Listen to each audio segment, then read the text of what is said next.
বন্ধুরা, অনেক দিন ধরেই বৃষ্টি হচ্ছে না। এই বৃষ্টি না হওয়ার কারণে মাটিতে একদম রস নেই, অর্থাৎ মাটি সিমেন্টের মতো হয়ে গেছে। আপনারা জানেন আমি কয়েকটা বস্তায় পরীক্ষামূলকভাবে আদা চাষ করেছি, অর্থাৎ আদার বস্তাগুলোর মধ্যে যে মাটিগুলা দেওয়া হয়েছে সেই মাটিগুলাও একদম সিমেন্টের মতো হয়ে গেছে, একদম রস নেই।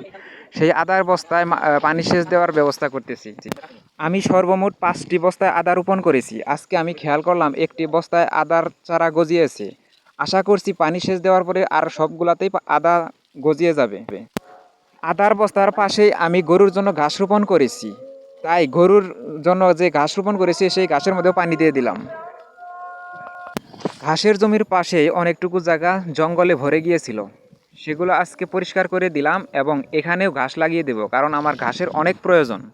যে জায়গাটুকু পরিষ্কার করেছি এই জায়গাটুকুতে পানির সেচ দিয়ে দিলাম, এখানে আমি ঘাস লাগিয়ে দিব। নেপিয়ার ঘাসের ফলন ভালো করতে হলে আগাছা মুক্ত করে দিতে হবে, অর্থাৎ মাটিতে যেন সবসময় পর্যাপ্ত পরিমাণে পানির ব্যবস্থা থাকে।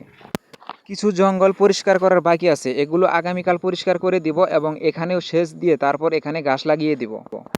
আমি যেখানে ঘাস লাগিয়েছি এখানে কিছু সুপারি গাছ লাগানো হয়েছে, অর্থাৎ 1 বছর আগে সুপারি গাছগুলো লাগাইয়েছিলাম এবং এখার পাশে আবার বেল গাছ আছে। তারপরেও যে ঘাসের ফলন হয়েছে আশা করি অনেক ভালো হয়েছে। বৃষ্টির মতো করে পানির স্প্রে দিয়ে দিলাম, যাতে ঘাসের পুরা শরীর পানিতে ভিজে যায়। এই ঘাসের কাটিং নিয়ে আমি অন্য একটা জমিতে আরও কিছু ঘাস লাগিয়ে দিব।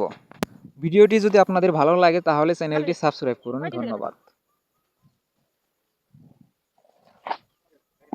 এটা না? কোথায় গেছে?